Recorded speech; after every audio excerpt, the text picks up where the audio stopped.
The rain-kissed highway. Alex's knuckles tightened around the worn steering wheel as the rain drummed relentlessly on the windshield. The freeway stretched ahead, a ribbon of asphalt disappearing into the gray horizon. The big rig, its engine growling like a loyal beast, carried Alex's burdens, both tangible and intangible. They called him Alex the Trucking Guy, a moniker earned through countless miles, shared stories, and late-night diners. His YouTube channel boasted nearly 1 million subscribers, each one hungry for glimpses of life on the road. But Alex wasn't just a content creator, he was a modern-day troubadour, a wanderer with a heart as vast as the open highway. And then, on a desolate stretch outside Fairbanks, Alaska, fate intervened. The rain had turned the world into a watercolor blur, and Alex's headlights cut through the mist. There, standing at the roadside, was a figure, a hitchhiker. She was no ordinary traveler. Her eyes held secrets, of distant places, broken dreams, and the kind of courage that could only be forged on the edge of existence. Her name? She introduced herself as Lena, a name that tasted like wild berries and smelled of pine forests. Lena climbed into the cab, her clothes damp from the rain. Her laughter was a melody, a counterpoint to the engine's rumble. She had no destination, no fixed path. Her life was a patchwork of chance encounters, and Alex became the latest stitch in her tapestry. "Where are you headed?" Alex asked, his voice gravelly from too many cigarettes and too few hours of sleep. "Anywhere but here," Lena replied, her fingers tracing the condensation on the window. "I've been chasing shadows, looking for answers." Alex understood. The road was a confessional, a place where secrets spilled like spilled coffee. He told her about the grisly attack, the scars on his shoulder, the nights when the darkness threatened to swallow him whole. Lena listened, her eyes wide with empathy. They drove through the night, rain tapping a rhythm on the roof. Lena's stories flowed, a childhood in South Dakota, a lover lost to the sea, a dream of seeing the northern lights. Alex shared his own, a father who died before they could reconcile, a sister who sent postcards from every state line.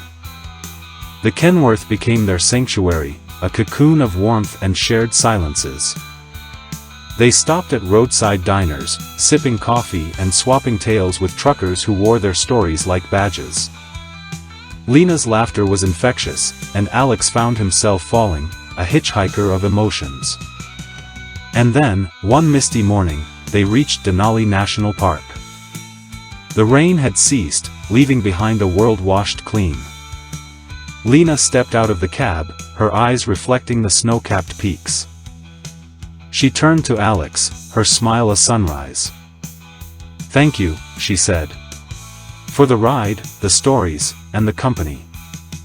Alex watched as Lena walked toward the wilderness, a hitchhiker no more. The road stretched behind her, a trail of memories.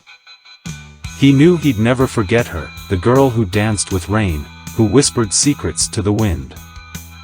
As the big rig rumbled to life, Alex made a promise, to keep driving, to chase horizons, and to remember Lena's laughter. The highway was their love song, a duet of tires and dreams. And so, he merged onto the freeway, Lena's ghost riding shotgun. The rain-kissed highway welcomed them, a canvas for stories yet untold.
The 29th day.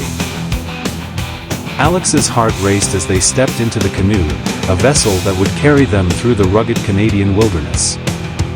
The 600-mile journey lay ahead, a dream adventure for any 17-year-old. But this was no ordinary trip. It was a test of survival, a dance with nature's raw power.